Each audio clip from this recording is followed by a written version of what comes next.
আসসালামু আলাইকুম। আমি কনস্টেবল শাহরুল আলম।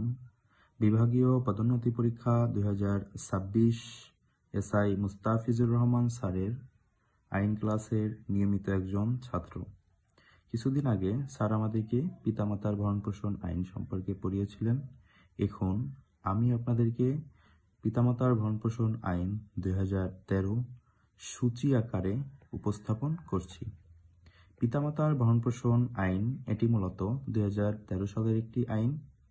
এই আইনের 2-এর কতে বলা হয়েছে পিতা, খতে বলা হয়েছে ভরণ-পোষণ, গতে বলা হয়েছে মাতা এবং ঘতে বলা হয়েছে সন্তান।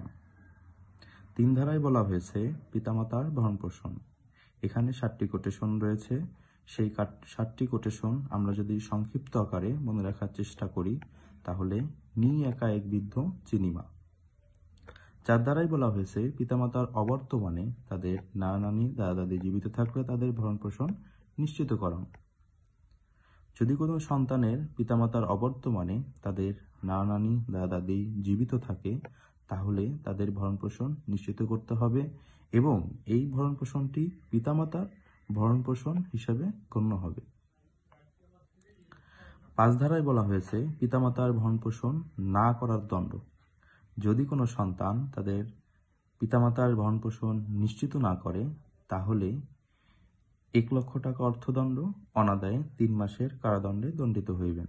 তবে উল্লেখ থাকে যে পিতামাতার অবর্তমানে তাদের নানা-নানি দাদা-দাদির ভরণ-পোষণ নিশ্চিতকল্পে যদি কেউ বাধাগ্রস্ত করে অথবা বাধাগ্রস্ত দানের সহযোগিতা করে তাহলে সে এই একই ধারায় দণ্ডিত হইবেন। 6 ধারায় বলা হয়েছে এই অপরাধটি আমলযোগ্য, জামিনযোগ্য এবং আপোষযোগ্য।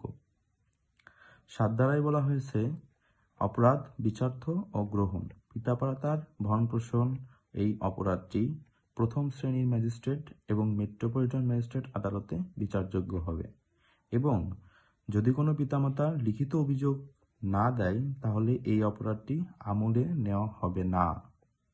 8 ধারায় বলা হয়েছে আপোষ নিষ্পত্তি। এই আপোষ নিষ্পত্তির ক্ষেত্রে ইউনিয়ন পরিষদের চেয়ারম্যান, কাউন্সিলর এবং অন্যান্য সংশ্লিষ্ট কর্তৃপক্ষের নিকট হস্তান্তর করা হবে এবং এই অপরাধটির জন্য উভয় পক্ষের নিকট শুনানি প্রদান করা হবে এবং এই শুনানি অপরাধটি আদালতের বিচারযোগ্য কার্য হিসাবে গণ্য হবে।